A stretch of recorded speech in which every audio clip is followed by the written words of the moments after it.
शांति। आज 23 अप्रैल 2024 भारत में मंगलवार है। Today is 23rd April 2024 and it's Tuesday in Bharat. आज की मुरली का जादुई रहस्य स्वयं को प्रेरणा देने के लिए। Magical secrets of today's Murli for motivating the self। आज की मुरली में, साकार मुरली में, बाबा सबसे बड़ा डॉक्टर, साइकोलॉजिस्ट बच्चों को एनकरेज कर रहा है, उमंग उत्साह बढ़ा रहा है, साथ में ये भी कह रहा है कि क्या हो सकता है आपके साथ और कैसे हार नहीं खाना है। जो उस्ताद होता है वो अपने शागिर्द में, जो गुरु होता है वो अपने शिष्यों में, और एक अच्छा टीचर होता है वो अपने स्टूडेंट का उमंग उत्साह बढ़ाते हैं। तो बाबा प्रॉब्लम भी बता रहा है, समस्या भी बता रहा है, समाधान भी बता रहा है। तो बाबा सभी प्रकार के तरीके इस्तेमाल करता है मुरली में। तो हमको इसको बहुत पॉजिटिवली लेना चाहिए। आज बाबा ने बाउंड्री भी मारा हुआ है। चार बातें बाबा ने बताई है, इसको मैं बाउंड्री कहता हूँ। और आज के मुरली में वो गुह्य राज बताया हुआ है। शायद वो पॉइंट पकड़ के ही लोग मुक्ति इस शब्द को लेकर चले हुए होंगे भक्ति मार्ग में, कि कैसे 5000 साल तक कोई परम धाम में रहते हैं। अभी इन सब बातों का स्पष्टीकरण जरूरी है। दो प्रकार की घड़ी बाबा ने बताई है आज की मुरली में, कि लीवर घड़ी एक्यूरेट होती है और दूसरी स्लेंडर, वो इतनी एक्यूरेट नहीं होती है। ब्रह्मावंशी और विष्णुवंशी ये भगवान के डिक्शनरी के शब्द है जो आपको बाहर नहीं मिलेंगे। ब्रह्मा सो विष्णु, विष्णु सो ब्रह्मा है, लेकिन ब्रह्मावंशी और विष्णुवंशी ये शब्द बाबा ने इस्तेमाल किए हैं। तो आज इन सब के गहराई में हम जाएंगे। शुरुआत मैं करना चाहूँगा जो बातें मनोविज्ञान के साथ जुड़ी हुई है, साइकोलॉजी के साथ जुड़ी हुई है, कि मैं उद्घाटन शुरुआत उदाहरण से करना चाहूँगा। अभी मैं कुछ दिनों पहले वलसाड़ गुजरात में था। मेरे साथ एक लोकल भाई भी आए थे। हम एक हॉस्पिटल में गए और उस हॉस्पिटल के सीईओ से मिले। तो उन्होंने बहुत अच्छा फीडबैक दिया हमको। ये फीडबैक मुझे पहले भी कई बार मिला हुआ है। हमारे बाबा के बच्चे भी कई जो पढ़े लिखे हैं और जो बहुत ऑनेस्ट है, अंदर से ईमानदार है, वो ये फीडबैक देते रहते हैं जो इस आत्मा ने दिया। ये सीईओ थे, माना है। उनको जब हमने सेवा का प्रोग्राम ऑफर किया विहासा का, तो उन्होंने कहा ये सब ठीक है, लेकिन इसका इम्पैक्ट क्या होता है। माना आपने जहाँ जहाँ पर प्रोग्राम किए हैं उसका रिजल्ट क्या आया है, क्या लोग बदलते हैं। अभी ये बहुत डिफिकल्ट टू आंसर क्वेश्चन है। मुझे कई सारे बाबा के बच्चे भी पूछते हैं कि इतने दिनों से हम मुरली सुन रहे हैं, पढ़ रहे हैं, तपस्या कर रहे हैं, लेकिन अभी तक कई लोगों में गुस्सा नहीं गया है। हम वैल्यूज के ऊपर बात करते हैं जो कि अच्छी बात है, लेकिन आपस में हमारा रूहानी स्नेह कितना है और कितने हम यूनिटी में चलते हैं। अभी ये जो बातें हैं, जो सेंसिटिव लोग हैं, जिसको हम कहते हैं साइकोलॉजी की भाषा में, जिनका सुपर ईगो, माना हम सब के अंदर तीन शक्तियाँ होती है। इसको मनोविज्ञान में कहते हैं ईड ईगो और सुपर ईगो। तो ये जो मोरल प्रिंसिपल है हमारे अंदर, जिसको कुछ लोग कॉन्शियंस कहते हैं, माना सत असत विवेक बुद्धि, या बाबा की भाषा में कहेंगे कि दिल खाता है कि भगवान हमें कह रहा है, आज्ञा दे रहा है भगवान हमें, और हम उसकी आज्ञा पर चल नहीं रहे। बाबा ने आज शुरुआत इसी से की कि बाप जो शिक्षाएं देते हैं उन्हें अमल में लाना चाहिए। मैनेजमेंट में, लौकिक कंपनियों में हम एक शब्द इस्तेमाल करते हैं कि इम्प्लीमेंटेशन पैरालिसिस। माना क्या करना है सबको पता है, लेकिन करता कोई नहीं है। ऑनेस्ट, बाबा ने एक मुरली चलाई थी। बाबा ने बहुत सुंदर, वो मुरली का टाइटल था, बाबा ने कहा था हर कर्म में ऑनेस्टी का प्रयोग करना ही तपस्या है। भगवान आज है, मुझे ये प्रश्न पूछा है एक ने कि हम वैल्यूज के ऊपर बोलते हैं, बहुत सारी बातें करते हैं, लेकिन क्या हम गहराई में देखे जाए तो क्या हम ऑनेस्ट है, ईमानदार है, या हम युक्ति युक्त चलने के बहाने ईमानदारी से वायलेट करते हैं। तो मैंने उनको पूछा कि आप ऐसे क्यों कह रहे हैं। तो क्योंकि हम जानना चाहते हैं, सामने वाले के माइंड को समझने की कोशिश करते हैं। तो उस आत्मा ने मुझे उदाहरण दिया कि हम कहते हैं कि भ्रष्टाचार नहीं होना चाहिए, न करना चाहिए। तो मैंने कहा हाँ ठीक बात है। तो उन्होंने उदाहरण दिया कि हमारे कितने बाबा के बच्चे अपना काम करवाने के लिए गवर्नमेंट्स के जितने भी स्टाफ ऑफिसेस है उनको पैसा देते हैं। तो क्या ये ईमानदारी हुई ही। तो मेरे पास इस सवाल का कोई जवाब नहीं था। मैंने कहा आप बाबा को बताओ, बाबा आपको जवाब देगा, मेरे पास तो इसका जवाब नहीं है। मैं अपने बारे में कह सकता हूँ, दूसरे क्या कहते हैं इससे मुझे कुछ लेना देना नहीं है। आप अपने बारे में बताओ। तब उसने बहुत अच्छी बात कही। उन्होंने कहा कि मैं ट्रेन से ट्रैवल करता हूँ, लेकिन टीसी को आज तक मैंने कभी भी पैसा दे के सीट नहीं लिया है। मैंने कहा आपको अगर सीट कंफर्म नहीं हुई तो आप क्या करोगे, आपको तो जाना है कैसे भी करके। तब उन्होंने इंसिडेंट सुनाया कि एक बार हुआ ऐसे, टीसी ने कहा नहीं है, आप पैसे देंगे तो सीट मिलेंगे, और इसने कहा पैसे नहीं देंगे। तो उतर गया वो प्लेटफॉर्म पर, सामान लेके उतर गया। नेक्स्ट ट्रेन में जहाँ पे उसको कंफर्म टिकट मिली वो पकड़ के चला गया। कहता है कि मेरा कॉन्शियंस मुझे खाना नहीं चाहिए, माना मेरा सत सत विवेक मुझे खाना नहीं चाहिए। अभी ये बहुत बड़ा पेचीदा सब्जेक्ट है। हम इसको कहते हैं मोरल कॉन्फ्लिक्ट कहते हैं। इसके ऊपर आध्यात्मिकता में डिबेट होते हैं, वर्कशॉप लेते हैं कि झूठ बोलना चाहिए कि नहीं बोलना चाहिए, अगर बोलना चाहिए तो कौन सी सिचुएशन में बोलना चाहिए और कैसे बोलना चाहिए। तो वो फिर शास्त्रों का उदाहरण देते हैं कि महाभारत में जब द्रोणाचार्य भारी पड़ रहे थे कौरवों की तरफ से पांडवों के ऊपर, तो श्री कृष्ण ने देखा कि अगर द्रोणाचार्य को नहीं रोका तो पांडव हार जाएंगे।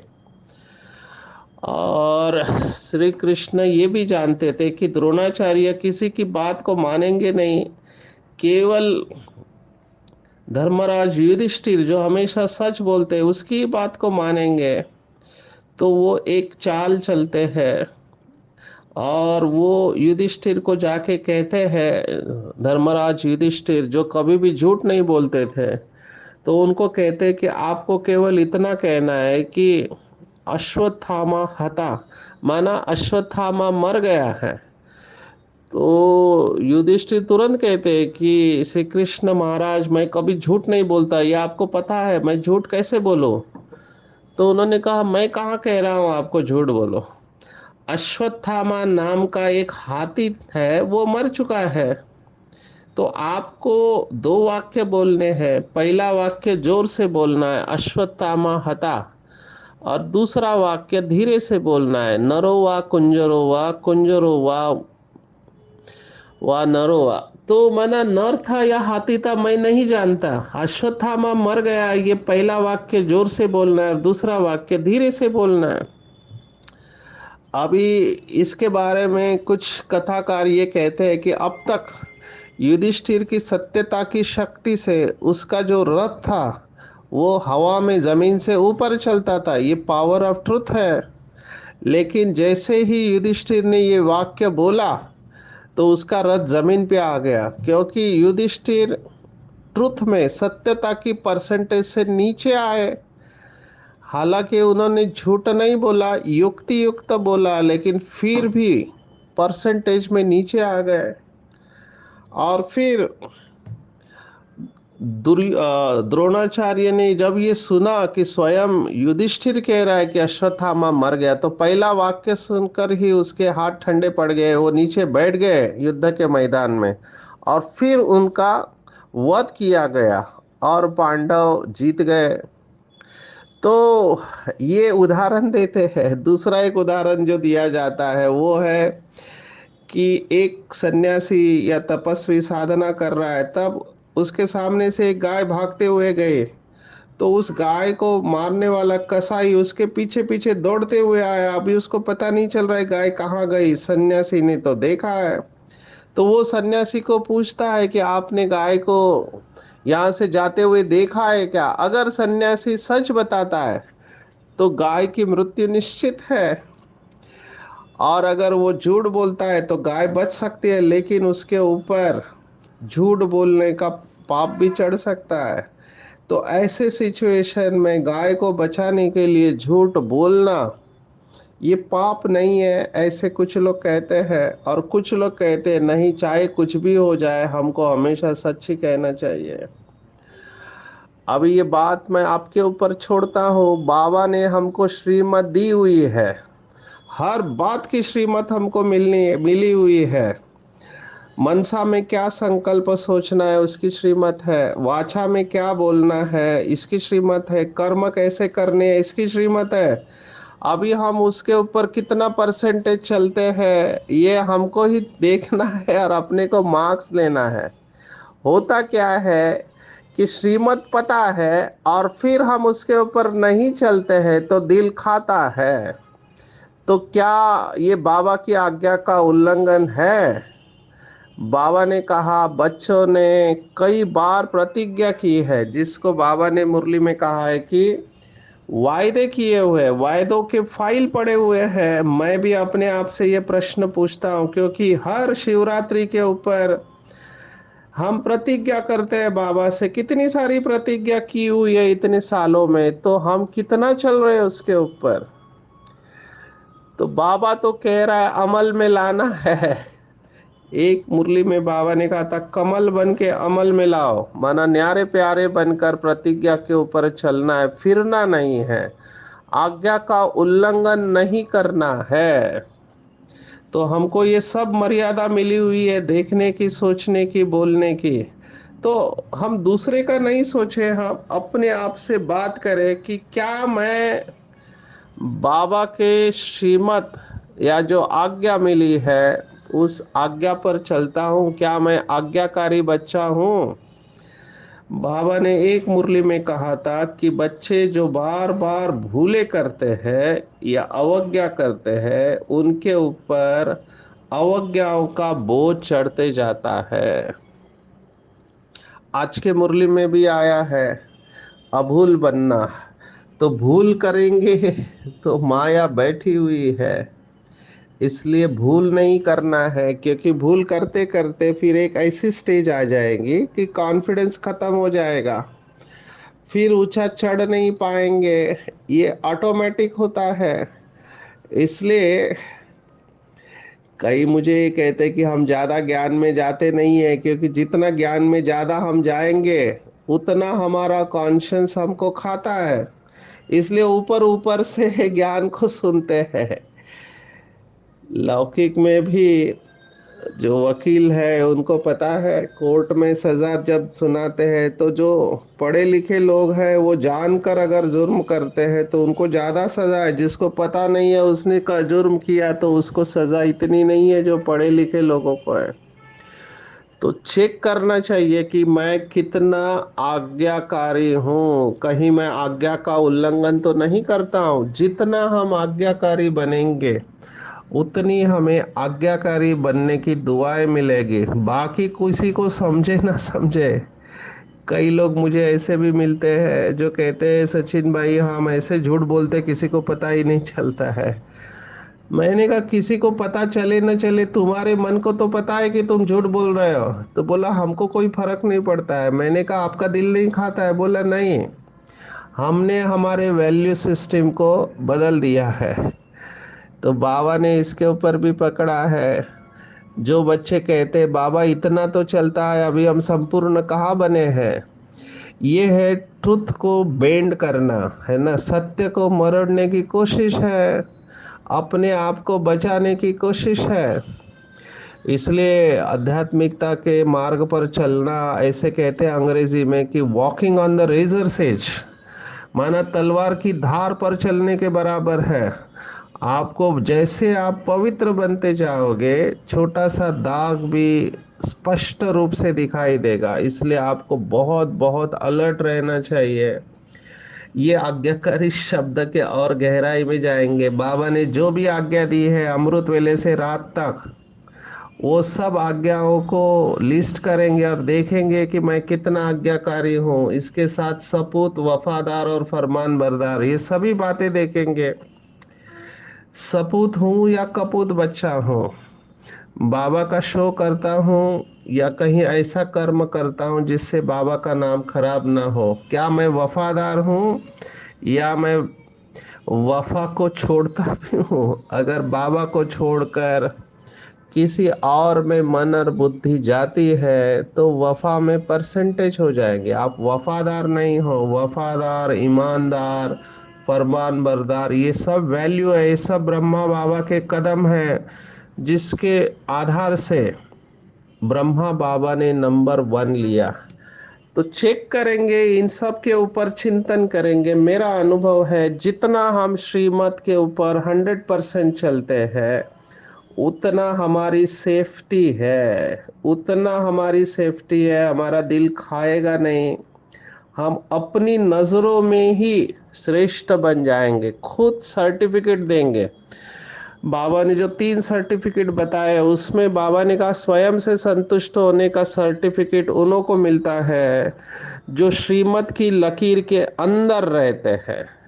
तो चेक करना चाहिए कहीं मैं श्रीमत को मन वचन कर्म से वायलेट तो नहीं कर रहा हूं, क्योंकि उसी वक्त खुद को सर्टिफिकेट नहीं दे पाएंगे। जैसे आज बाबा ने ये कहा हुआ है मुरली में, बाबा ने मन की बात पकड़ ली है कुछ बच्चों की। कुछ बच्चे सोचते हैं कि ऐसे मत समझो कि कल्प पहले भी फेल हुए थे, हम सर्विस नहीं करते हैं तो मतलब फेल हुए हैं। अभी ये संकल्प कुछ बाबा के बच्चों के मन में आता होगा, इसलिए बाबा ने कहा है। तो बाबा ने कहा ऐसे मत समझो कि कल्प पहले फेल हुए थे इसलिए इस कल्प में भी सर्विस नहीं कर रहे हैं। बिल्कुल नहीं है, ये आप बात को निगेटिवली उठा रहे हैं। हमको हिम्मत करना है।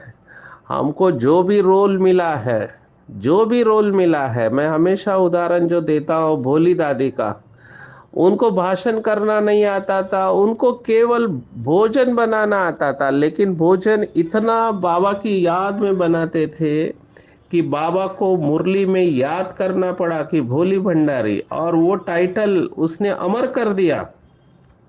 भोली दादी ने अपने कर्मों से बेंचमार्क सेट किया। हम अंग्रेजी में कहते हैं she has set the benchmark. माना अभी ब्रह्मा कुमारी के जितने भी सेंटर है, जितने भी बाबा के बच्चे हैं, उसमें अगर कोई भोजन बनाने वाला है तो उसका परिचय ही ऐसे करके दिया जाता है कि ये यहाँ की भोली दादी है, भोली भंडारी। आप सोचो, माना वो बेंचमार्क भोली दादी ने सेट किया केवल भोजन बनाने के कर्म से। तो कभी भी अपने को डिस्करेज नहीं करना चाहिए, अपना उमंग उत्साह बढ़ाना चाहिए कि जो भी ड्यूटी मुझे ड्रामा प्लान अनुसार मिली है या बाबा ने दी है, फिर वो झाड़ू मारना हो, बर्तन मांजना हो, खाना बनाना हो, सिक्योरिटी की ड्यूटी हो, जो भी ड्यूटी है, भाई बहन ऑफिस में है, घर में है, उस ड्यूटी को बहुत अच्छी तरह से निभाना है। उसी को हीरो एक्टर कहते हैं।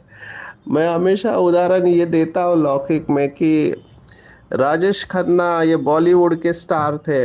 अभी वो राजा का भी रोल उतनी शिद्दत से निभा रहे हैं उतना जितना वो बावर्ची का रोल निभा रहे हैं, और दोनों रोल के लिए उनको उतने ही पैसे मिल रहे हैं। बावर्ची मूवी भी हिट हुई, दूसरी राजा जिसमें बने हैं वो मूवी भी हिट हुई, सुपरस्टार थे। तो उनको कोई भी रोल दो उसको वो अच्छी तरह निभाते हैं, इसी को हीरो एक्टर कहते हैं। तो हमको जो भी रोल मिला हुआ है उसको हम बेस्ट तरीके से करें। अगर हम झाड़ू भी मार रहे हैं तो इस तरह से झाड़ू मारे कि लोग पूछे कि किसने झाड़ू मारा है, इतना साफ स्वच्छ कैसे है। ये होता था जब मैं ग्लोबल हॉस्पिटल माउंट आबू में था, तो लोग हॉस्पिटल बाद में लेकिन वहां की स्वच्छता को पहले नोटिस करते थे। तो ये हमारे ऊपर, और मैंने उस भाई को देखा जो इंचार्ज था, वो चमका था लिटरली, उसका इतना ध्यान होता था फर्श के ऊपर। अभी ये है अपने कर्म के प्रति इतना हम कमिटेड रहे, जो भी हम कर्म करें, इसी को कहते हैं 16 कला संपूर्ण बनना, कि कर्म के ऊपर अटेंशन देना। तो इसके ऊपर चिंतन करेंगे सभी। दूसरा जो बाबा ने आज मुरली का सार बताया है, और ये अवस्था नेचुरली आती है। बाबा ने आज बताया कि हमारी पढ़ाई है वानप्रस्थ में जाने की, सारी है पढ़ाई का, ये पूरी राज्यों की पढ़ाई का सार है, आवाज से परे जाना, वाणी से परे जाना। तो सार को पकड़ के चलना है और इसके लिए अभ्यास करना पड़ेगा। हम है आवाज की दुनिया में, हमें बोलना पड़ता है, लेकिन अटेंशन रखे कि जो 2 शब्दों से काम हो सकता है वहां 10 शब्द नहीं बोलना है। जहां बोलने की जरूरत ही नहीं है वहां चुप रहना है। अगर ये अटेंशन रखेंगे तो अपने आप आवाज से परे की स्थिति हमको खींचेगी। अनुभव ये कहता है कि अगर हम योग में प्राप्ति का अनुभव कर रहे हैं, जैसे कि कल संडे की मुरली में था, बिंदी समझकर बैठो, आत्मा बिंदी जमा हो गया, परमात्मा बिंदी जमा हो गया, ड्रामा को फुल स्टॉप जमा हो गया। अगर ये कमाई हो रही है तो आवाज में आने का प्रश्न ही नहीं उठता है। लेकिन आज बाबा ने विशेष कहा कि एकांत में जाकर अभ्यास करना है। जैसे कुछ लोग बगीचे में जाते हैं, तो आज बाबा ने बगीचे को याद किया, क्योंकि घर में शोर शराबा होता है, तो बगीचे में जाकर सवेरे पढ़ते हैं, क्योंकि घर के शोर के वाइब्रेशंस गंदे होते हैं। तो पढ़ाई के दिनों में ये सब करते हैं। तो हमारी तो पढ़ाई जीवन भर है, जब तक जीना है तब तक पढ़ना है। तो अटेंशन रखना है कि क्या मैं एकांत में जाकर ये अभ्यास करता हूँ। एकांत का अर्थ बाबा ने बताया था कि एकांत माना अकेला नहीं। हो सकता है कि आपको एकांत नहीं मिले, घर में बहुत सदस्य है, ऑफिस में बहुत सदस्य है, या आप जिस इलाके में रहते हैं वहाँ शोर शराबा है। तो ये हर बार पॉसिबल नहीं है। जितना पॉसिबल है उतना अकेले में रहना है। लेकिन एकांत का अर्थ बाबा ने बताया एक के अंत में खो जाना। तो हो सकता है आपके चारों तरफ शोर शराबा भीड़ हो, लेकिन फिर भी एक के अंत में खो जाएंगे तो ये आवाज हमको डिस्टर्ब नहीं करेगा। हमारे आदरणीय मनमोहिनी दीदी के बारे में बताते हैं कि एक बार ऐसे ही कल्चरल प्रोग्राम चल रहा था, और मनमोहिनी दीदी उस कल्चरल प्रोग्राम के बीच में बैठे हुए भी साइलेंस में चली गई थी।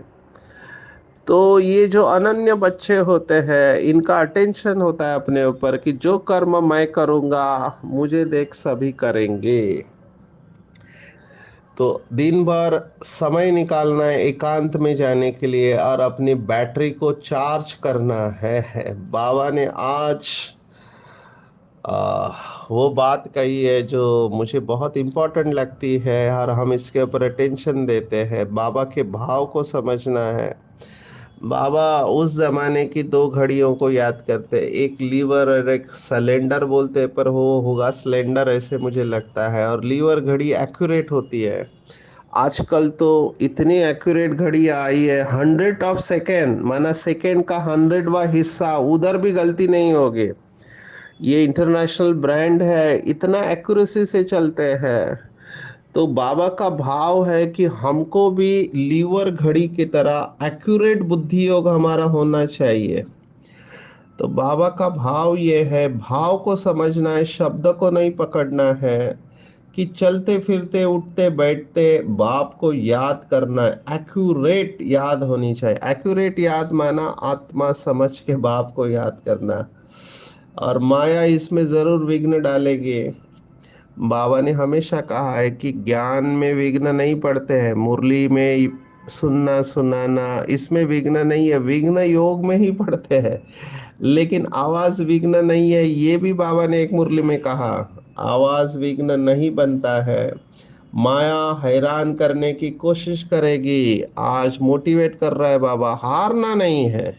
बहुत सारे संकल्प आएंगे व्यर्थ नकारात्मक, बिल्कुल नहीं डरना चाहिए। बहुत काल अभ्यास किया हुआ है बॉडी कॉन्शियसनेस का, इसलिए ऐसे थॉट आते हैं। इसलिए हिम्मत नहीं हारना है, अभ्यास अपना जारी रखना है, बाबा के साथ कंबाइंड होके रहना है। मनसा में तूफान आने हैं, लेकिन हमारे साथ सर्वशक्तिवान है, इसलिए डरना नहीं है। बहुत शुद्ध बनने का अभ्यास करना है, क्योंकि देवता माना, बाबा ने एक मुरली में कहा था, अपवित्रता की अविद्या हो जानी चाहिए। माना अपवित्रता क्या है वही हमको पता नहीं, उसको देवता कहते हैं। तो उस अवस्था तक हमको जाना है, संपूर्ण सतो प्रधान बनना है। तो इतना अटेंशन तो रखना पड़ेगा। शरीर कभी भी छूट सकता है। आज बाबा ने कहा तूफान बरसात नेचुरल कैलामिटीज कभी भी आ सकती है, हार्ट फेल हो सकता है, इसलिए हमेशा तैयार रहना है। विशेष बाबा ने कहा कि खुशी, शक्ति और आशीर्वाद, तीन बातें बताई। जो भी सेवा करते हैं दिल से, तो सेवा का प्रत्यक्ष फल बाबा ने कहा खुशी और शक्ति। जो सेवा खुशी और शक्ति नहीं देती है वो सेवा नहीं है, समझने का कुछ तो गड़बड़ है, कुछ तो मिसिंग है। तो सेवा करते आत्माओं को बाप के वर्षे का अधिकारी बनाना ये पुण्य का काम है। और जो पुण्य करता है उसको आशीर्वाद मिलते है। अभी कैसे मिलती है, बाबा ने एग्जाम्पल बताया। सभी आत्माओं के दिल में जो खुशी के संकल्प पैदा होते हैं, वही खुशी के संकल्प आशीर्वाद बन जाते हैं। सोचो कितनी बड़ी बात बाबा ने कह दी, कि हमारे सेवा करने से अगर किसी के दिल में खुशी के संकल्प पैदा होते हैं तो आशीर्वाद बन जाते हैं और भविष्य में भी जमा हो जाता है। इसलिए सदा अपने को सेवाधारी समझ, सेवा का अविनाशी फल खुशी और शक्ति लेते रहो। बाबा ने सेवा के ऊपर बहुत सारी मुरलियां चलाई है। सेवा में अवस्था बनती भी है तो बिगड़ती भी है, लेकिन सेवा में ये होना चाहिए खुशी और शक्ति। नहीं तो कई लोग सेवा में डिस्टर्ब भी होते हैं। दुआएं लेना चाहिए, आशीर्वाद लेना चाहिए। और एक बहुत गुह्य बात जो बाबा ने बताई है, चिंतन का विषय है, कि कैसे मनसा और वाचा की शक्ति से विघ्न का पर्दा हटा तो कल्याण का दृश्य दिखाई देगा। मना विजुअलाइज करेंगे, सामने परिस्थिति है, विघ्न आया है, लेकिन मन वचन की शक्ति से ये विघ्न को, पर्दे को हम हटा देंगे। मतलब ज्ञान की शक्ति के आधार पर, ईश्वरीय ज्ञान और योग की शक्ति के आधार पर उस अकल्याण या विघ्न में भी हमको कल्याण दिखाई देगा। आज के मुरली में पूरा टेक होम अगर आप मुझे कहो तो मैं कहूँगा, आज्ञाकारी, सपूत, वफादार, फरमान बरदार बनना है। आवाज से परे जाने का अभ्यास करना है, कम से कम आवाज में आना है। और कभी भी ऐसा संकल्प नहीं करना है कि मैं सेवा नहीं करता हूं तो मतलब मैं फेल हो जाऊंगा। नहीं, सेवा की गहराई में जाना है। मनसा, मनसा नहीं तो वाचा, वाचा नहीं तो कर्मणा, समय, श्वास, संकल्प, सबको सफल करना सेवा है। जो रोल हमको मिला है उसको अच्छी तरह से निभाना है, और सेवा द्वारा सभी से खुशी, शक्ति और आशीर्वाद लेना है।